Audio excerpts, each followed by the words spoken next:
प्रात काल उठ के रघुनाथा, मातु पिता गुरु नावई। सुबह सुबह उठ के मेरे राम पहले माँ का पांव छूते हैं, फिर पिता का पांव छूते हैं, और फिर उसके बाद में बोलो। हमारे यहाँ तो रोज मातृनवमी होती है, रोज माँ की पूजा होती है, एक दिन थोड़ी मदर डे।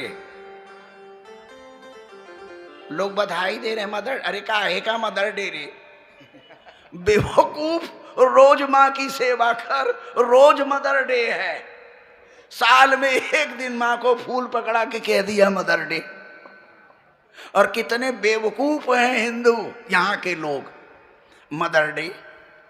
अरे रोज माँ की सेवा करनी चाहिए कि साल में एक दिन। बोलो, रोज सेवा करो माँ की। प्रातः काल उठ के रघुनाथा, मातु पिता गुरु, रोज। हमारे बच्चे ऑफिस जाने से पहले उठेंगे, भगवान की पूजा करेंगे, फिर माता पिता का आशीर्वाद लेंगे, फिर जाएंगे अपने काम पे। पोते पोती हैं स्कूल जाएंगे, लेकिन पहले आशीर्वाद लेंगे तब जाएंगे। ये संस्कार डालो। प्रेम से बोलो जय श्री राम। जय श्री राम। जय श्री राम। जय श्री राम। मैंने बड़े बेटे का ब्याह किया, न मेरी पत्नी गई देखने, न कोई, न मैं गया, और मैंने उसको हाँ कर दिया। अभी बेटे से भी नहीं पूछा। अब थोड़ा तो डर रहा था कि लड़का शहर का है, इंग्लिश मीडियम से पढ़ा है, पता नहीं क्या करे। लेकिन मेरे बच्चे ने क्या कहा मालूम है? मेरा हृदय चौड़ा हो गया। कहता है पापा जब आपने हाँ कर दिया तो अब हम नहीं देखेंगे, अगर मैंने ना कर दिया तो आपकी नाक कट जाएगी, इसलिए अब तो शादी के बाद ही देखूंगा, वहीं देखेंगे लगन मंडप में। और लड़का मेरा बहू देखने, बोलो भाई आज के जमाने का है, ऐसा नहीं समझना कि गांव का रहा होगा। यहाँ दिल्ली का जन्मा, यहाँ का पढ़ा और वेल एजुकेटेड। प्रेम से बोलो जय श्री राम। जय श्री राम। जय श्री राम। जय श्री राम। ये संस्कार हैं, संस्कार हैं। कौशल्या ने देखा कि सुबह के 7 बज गए लेकिन राम अभी तक आया नहीं।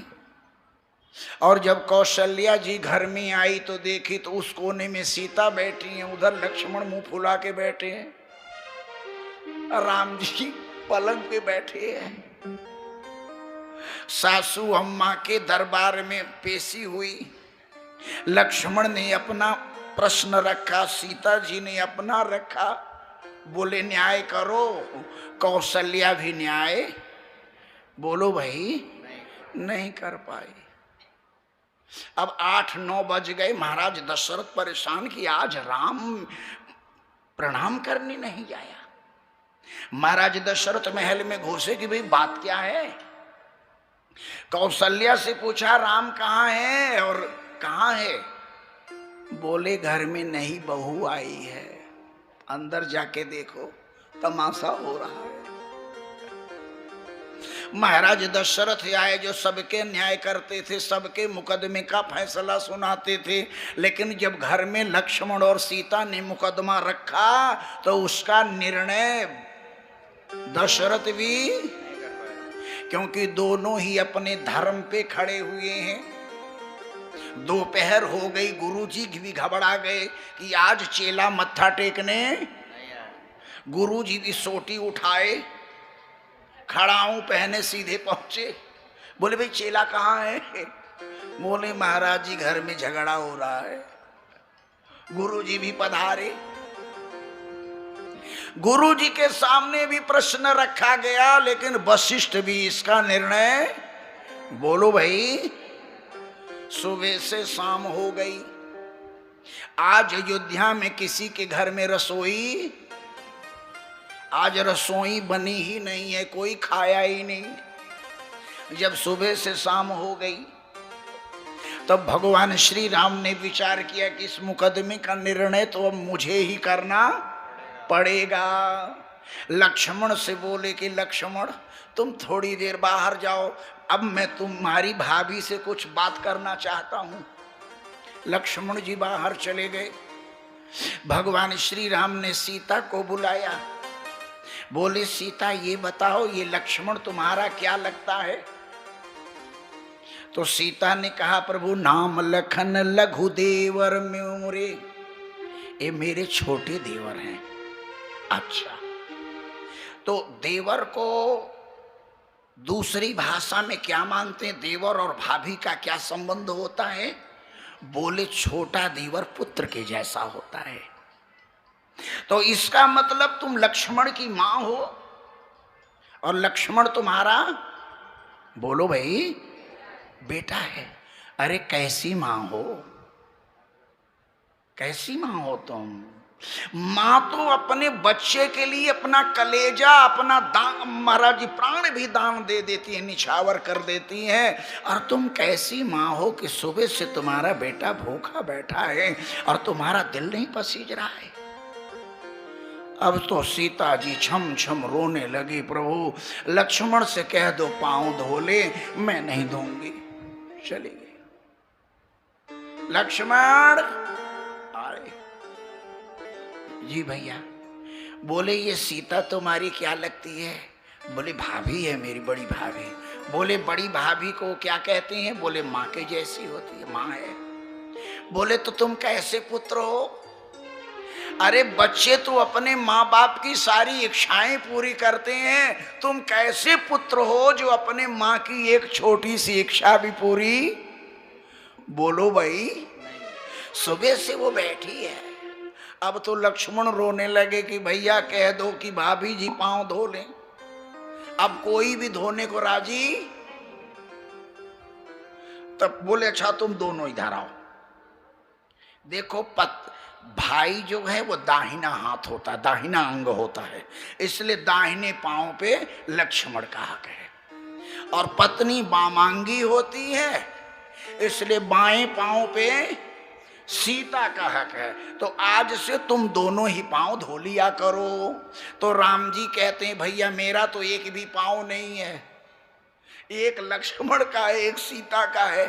और केवट कहता है एक नहीं, यहां तो दोनों ही चाहिए, यहां तो दोनों ही चाहिए। तो भगवान श्री राम ने लक्ष्मण और सीता की ओर देखा। सुन केवट के बैन प्रेम लपेटे अटपटे, बिहसे करुणाएन चितहि जान की लखन तनु, सियावर रामचंद्र की जय, पवन सुत हनुमान की जय।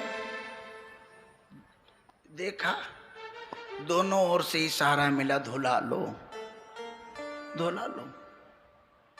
अच्छा कमाल की बात देखो, अयोध्या से लंका तक की यात्रा में क्या गंगई एक नदी पड़ी थी?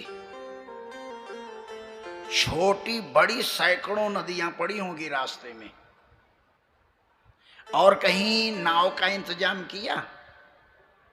प्रेम से बोलो जय श्री राम। जय श्री राम। जय श्री राम। जय श्री राम। अभी अयोध्या की सीमा में है, ये जो गंगा है यही अयोध्या की सीमा है। गंगा के इस पार अवध नहीं है। अभी तक भगवान श्री राम